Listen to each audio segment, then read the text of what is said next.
toutes les trois. Maintenant, pour revenir aux statistiques qui ont été dégagées par mon ami Didouche, 2 700 000. Ça, c'est le concept de l'Organisation mondiale du tourisme qui l'a dégagé, ça fait une cinquantaine d'années. C'est les entrées aux frontières. C'est la DGSN qui s'en occupe. Mais si on va approfondir, on trouvera très très peu de véritables touristes. Les véritables touristes, ce sont ceux qui viennent par le biais des tours opérateurs, le tour operating, c'est-à-dire qui achètent leur voyage, package forfait. Ceux-là n'ont pas dépassé les 10 000. Sur les 2 700 000, les 10 000 qui sont passés par le tour opérateur. C'est dérisoire par rapport. C'est rien du tout, c'est insignifiant. Et je tiens à préciser, moi qui suis depuis les années 70, jusqu'à ce jour, l'Algérie, depuis l'indépendance, n'a pas dépassé les 500 000 touristes en 50 ans, un demi-million de touristes dans le cadre du tour operating, ceux qui viennent par charter ou bien ceux qu'on avait reçus dans les années 70. C'est ça le véritable cadre de référence pour savoir si une destination est ouverte au tourisme, si elle est affirmée, si elle est très prisée par l'étranger. Aujourd'hui, l'Algérie est boudée, et elle est boudée depuis déjà près d'un quart de siècle. Et vous pensez qu'actuellement, est-ce que la démarche du ministère du Tourisme s'inscrit dans le développement de ce secteur? Moi, je pense que ça demeure des vœux pieux. J'ai vécu 10 belles années, sur les 40 années, les années 70, mais depuis les années 80, il y a eu une embellie. En 1986, la chute drastique des revenus pétroliers en 1986 avait incité l'État et le gouvernement à s'occuper du secteur de l'agriculture et du tourisme. Et réellement, sous Mentouré Larahmo, un ministre cultivé, il avait boosté le secteur. Et on va commencer à relancer la destination sur le plan international et à nous occuper du... Les années 90 sont arrivées, régression. Mais depuis 92, bon, il y a les affres du terrorisme, mais ça fait très longtemps quand même que la sécurité est revenue, que... Donc, si on résume un peu vos propos, il ne faut pas s'attendre à grand-chose du SDAT à l'horizon 2030. Le SDAT a été abandonné, parce que le SDAT... oui, mais je vais dire pour vous expliquer. Il a été conçu au niveau du ministère. Mais ensuite, son application, la mise en œuvre, la mise en tourisme, le SDAT a été tracé au niveau du ministère par des compétences nationales, par un bureau étranger, etc. Son application, c'est à l'échelle wilayale, à l'échelle de la daïra, des communes, etc., de la société civile sur le terrain. Et qui doit veiller? Est-ce que le ministère n'a pas une responsabilité dans la mise en œuvre et le respect de ce schéma directeur, M. Didouche? Oui, en fait, là, j'ai besoin d'apporter quelques éclaircissements à M. Saïd, dès lors qu'il dit que le schéma directeur n'a pas connu de suite ou n'a pas connu de résultat, effectivement. J'imagine qu'il est mal placé du fait qu'il a quitté le secteur et il ne voit pas venir, ou il n'a pas vu venir, disons, l'évolution de la mise en œuvre du schéma directeur. À titre d'exemple, il parlait tantôt de l'absence d'école de formation. Je rassure, c'est Saïd Bellik, l'école de l'Institut supérieur de technique, les études sont achevées, on vient de retenir l'entreprise, les travaux vont démarrer le début de l'année prochaine. La grande école supérieure de tourisme de Tipaza, les études sont achevées, nous allons lancer l'appel d'offres pour la réalisation de cet établissement l'année prochaine. Pour en revenir un peu aux appréhensions qu'avait posées notre ami Ould Béchir et ses Boudjiloua, là, c'est en fait, il nous a fait part, disons, de ces appréhensions, de ces difficultés qu'il rencontre en tant qu'hôtelier. Idem pour M. Boudjiloua en tant que tour opérateur. Ceci n'a pas empêché le ministère du Tourisme, de l'aménagement du territoire, du tourisme et de l'artisanat, disons, d'appeler ces gens, de les mettre autour d'une table et de discuter avec eux. Et ça leur a permis, disons, de faire part de leurs difficultés, d'exposer leurs problèmes. Ils sont allés même jusqu'à nous faire des propositions qui ont fait l'objet, disons, de recommandations. Et la suite viendra pour prendre un certain nombre de mesures pour essayer, disons, de contourner leurs difficultés, de régler leurs problèmes. Et tout ça va dans le sens, effectivement, de ce que nous nous sommes fixés ensemble pour, disons, appliquer toutes les recommandations et les grandes orientations contenues dans le schéma directeur de l'aménagement touristique. Vous voulez dire quelque chose? Eh bien, je ne suis pas très favorable à ce qui a été dit par mon ami, encore une fois, M. Didouche. Écoutez, le gouvernement a adopté en 2008 ce fameux date, et nous sommes en 2015. Écoutez, les résultats sont très peu palpables. C'est déjà 7 ans. Oui, alors depuis 2008 à ce jour, laissez-moi vous donner un chiffre, nous avons vu passer 6 ministres de tourisme. À ce jour. Donc de 2008, lors de l'année de l'adoption ou de la validation par le gouvernement de cette date, à ce jour, nous avons vu passer 6 ministres. Donc cette instabilité profite peu. Donc il faudrait, à chaque nomination de ministre, il faudrait donc reconduire le dialogue et essayer de mettre en place à court terme une stratégie de collaboration. Parce que le tourisme, s'il va mal aujourd'hui, ce n'est pas seulement à cause du secteur du tourisme. C'est l'affaire de tous. Le tourisme, on le dit encore une fois, c'est l'affaire de tous. Il faudrait que tous dans son intersectorialité, et là je vise essentiellement, comme l'a dit si bien Saïd Boukhlifa, les territoires. Donc ça relève aussi des ministères de l'Intérieur et des collectivités locales. Le tourisme, c'est une affaire de territoire. Donc il faudrait s'orienter d'abord vers ces territoires et booster et charmer un petit peu nos élus pour qu'ils prennent les mesures qui sont nécessaires pour améliorer les conditions.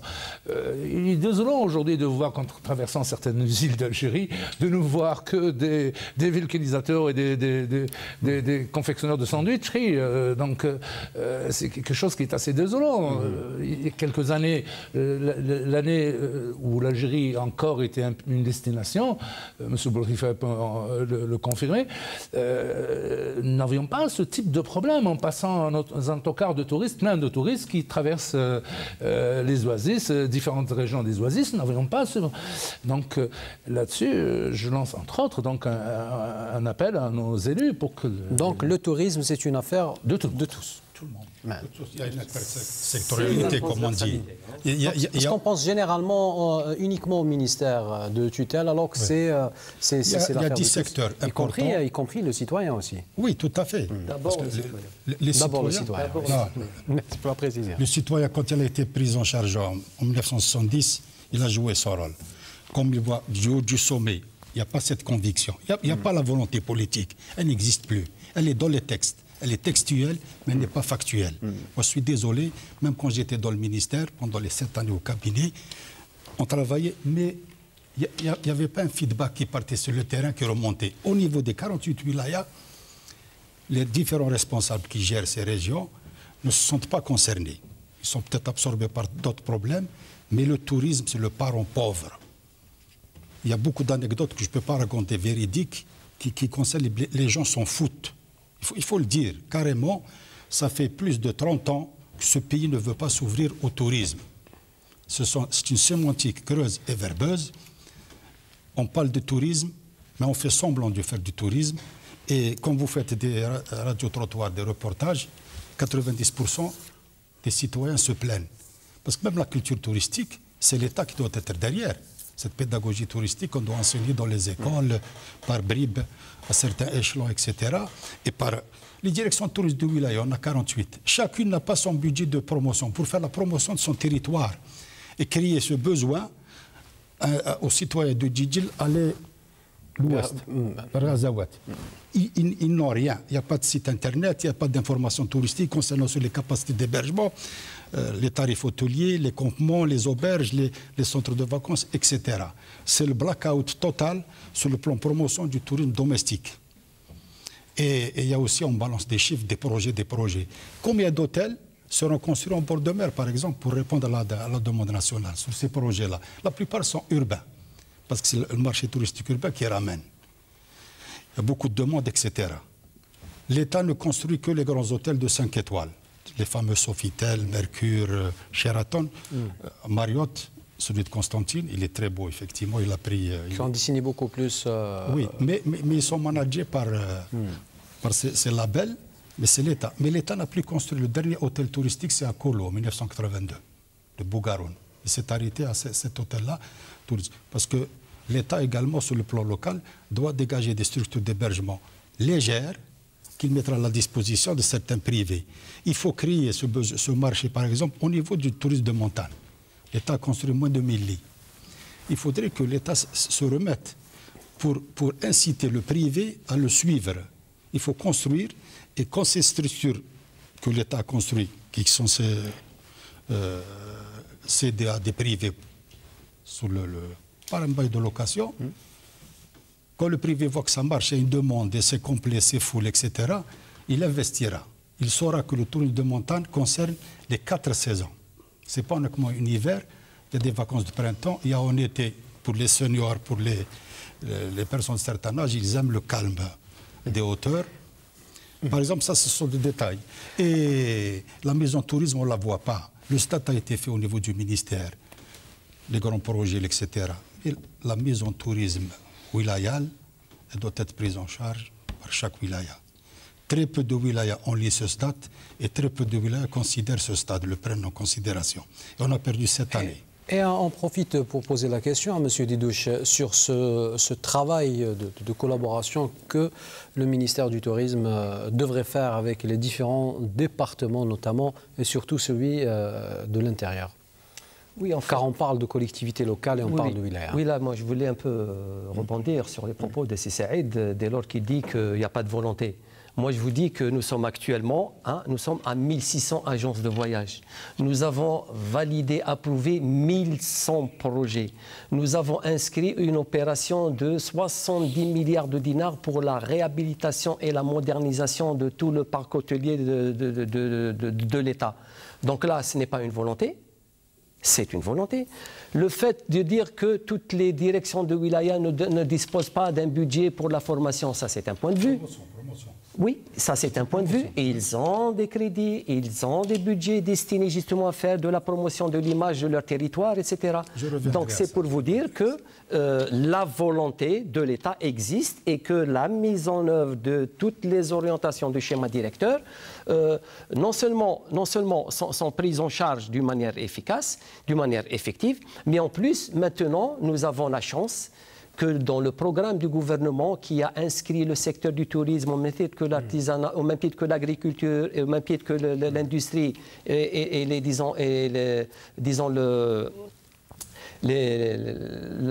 secteur des connaissances et les services comme secteur prioritaire hors hydrocarbures, a fait que nous avons effectivement, je ne dirais pas recadré le schéma directeur, mais nous l'avons encore renforcé par un programme qui va dans le sens où on va privilégier désormais la clientèle nationale, c'est-à-dire le tourisme en direction de la clientèle nationale, le tourisme en direction de notre clientèle non résidente, c'est-à-dire les Algériens résidant à l'étranger, et bien sûr le tourisme en direction des étrangers, avec bien sûr le produit saharien.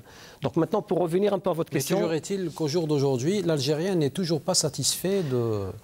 Oui, sa propre destination. Certes, n'est pas satisfait du fait qu'il y a un manque, je disais, d'infrastructures et bien sûr, disons, la qualité de service qui n'est pas en adéquation avec le produit que nous lui proposons. Donc tout repose en fait du manque d'infrastructures. Une fois que nous aurons le nombre adéquat, il y aura, disons, ce qu'on appelle, disons, la politique de l'offre et de la demande. L'offre et la demande. Je réponds à M. Didouche, le manque d'infrastructures. Il faut se poser la question d'où. Moi, je vois dans les textes que j'ai, sur 500 projets d'hôtels pour 2015, il y a 342 qui attendent le permis de construire. Ils n'ont pas eu leur permis de construire. Le ministère, il joue le jeu, c'est vrai. Des instructions, Kane. La réforme touristique existe. Le suivi, McKench. Il faut responsabiliser ces DTA dans les wilayas. Il faut responsabiliser, comme disait M. Boudjelois, nos élus. Et surtout les walis. Les walis ont été interpellés par le Premier ministre en disant faciliter l'investissement. Le wali, il est responsable dans sa wilaya. Moi, je vais en Tunisie, je suis jaloux, ou au Maroc. Un investisseur tunisien, il veut faire un hôtel, on lui donne 20 000 mètres carrés.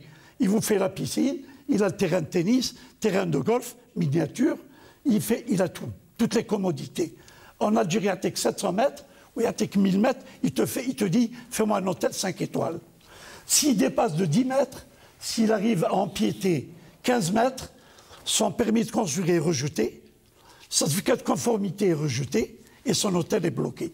Voilà ce qui fait ralentir la réalisation des hôteliers. Bon, je pense qu'il est temps, le ministère, les 2 dernières années, il y a eu des réformes, certes. Ils ont joué le jeu, c'est vrai, parce que le pétrole a baissé. Notre pétrole, maintenant, il a chuté. Ils ont pensé au tourisme. Parce que le tourisme, c'était autre chose. Mais maintenant, il y a une prise de conscience. Moi, je pense que le Premier ministre, non chef du gouvernement, avait instruit les Walis de faciliter l'investissement dans le domaine du tourisme. Donnez-leur du terrain. Il faut les accompagner. Vous avez des DTA qui dépendent du ministère, qui peuvent accompagner ces investisseurs. Et ensuite, la formation, elle vient après. Il y a des projets privés. Moi, je connais déjà. La fédération est en pourparlers avec une école canadienne pour une éventuelle école algéro-canadienne. À Oran, l'école Ibn Sina, la même chose. Je pense qu'ils sont en pourparlers bien avancés avec un pays étranger. Alors, bon, oui. On veut faire quelque chose. Le privé est là, il joue le jeu. Facilitez-lui un petit peu la tâche. Au lieu de s'occuper que de la paperasse, les bureaux, de bureau en bureau, laissez-le travailler, laissez-le réaliser. Et tout ça, son projet. Notamment... Un projet qui dure, 8-10 ans, ce n'est pas un projet. Un hôtel étatique à Oran, au Belvédère, 17 étages, ça fait 25 ans, il est fermé. Ils n'arrivent pas à terminer. Ça, c'est l'étatique. Alors, le privé au Chigoul. Et ce privé, qu'est-ce qu'il va dire? Alors, et c'est toujours la même chose, problème d'administration, de bureaucratie. Le terrain, site archéologique, site touristique, site ceci, truc classé. Alors, si on ne facilite pas la tâche, moi je pense qu'on va rouler comme ça va être au ralenti. Alors, votre message est passé, monsieur Ould Bachir. Alors, l'Algérie dispose d'un atout majeur, celui d'avoir de saisons touristiques. Pendant l'été, c'est le littoral, et pendant l'hiver, c'est notamment le Sahara, le tourisme saharien, qu'on promeut également à travers le sport et autres activités. Je propose le reportage de Hichem Daouch et on revient juste après. Avec ses multiples potentialités naturelles, culturelles et historiques, l'Algérie peut aspirer au développement de plusieurs formes de tourisme, dont le tourisme saharien, qui demeure la priorité des autorités. Pourtant, la destination Algérie semble être boudée. Pour la région de Djanet, la seule industrie, c'est bien le tourisme. À l'époque, on reçoit des milliers de clients pendant la saison. Nous n'avons même pas le temps de prendre une douche. On embarque des clients et on reçoit des clients. Et jamais considérer un client que c'est un client. On le considère toujours que notre invité. Plus d'1,5 million de touristes algériens optent pour d'autres destinations. Plusieurs facteurs sont à l'origine de cette situation. La cherté du produit touristique et le manque d'infrastructures d'accueil demeurent un vrai cauchemar.